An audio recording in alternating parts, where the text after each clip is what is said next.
Chakulia SIR নিয়ে পুরো বিক্ষোভ হচ্ছে, রাজ্যে সব জায়গায় বিক্ষোভ দেখা যাচ্ছে, কি বলবেন এই বিষয়ে? দেখুন, এটা সমস্তটাই তৈরি করা হয়েছে মুখ্যমন্ত্রীর নির্দেশে।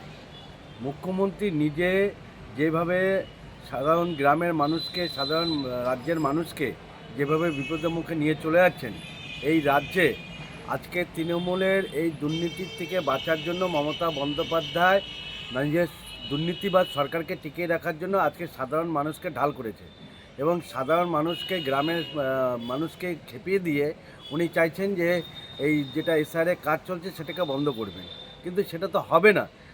বরঞ্চ কী হচ্ছে, যারা নিরীহ লোক এবং সাধারণ যে সরকারি সম্পত্তি নষ্ট করছে এবং সরকারি অফিসারদেরকে কাজে বাধা দেওয়া হচ্ছে, এর জন্য তারা আগামী দিনে বিপদে পড়তে চলেছে এবং এই রাজ্য ধীরে ধীরে রাষ্ট্রপতি শাসনের দিকে এগোচ্ছে।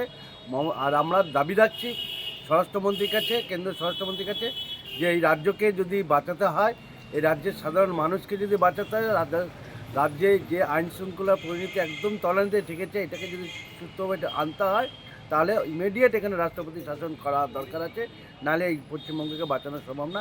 কারণ এখানে যে প্রশাসনের মেন কর্তা, উনি আজকে রাজ্যটাকে আগুনের মুখে ঠেলে দেওয়ার জন্য উনি নিজে আগে নেতৃত্ব দিচ্ছেন, আর ওনার নেতৃত্বে এটা হচ্ছে।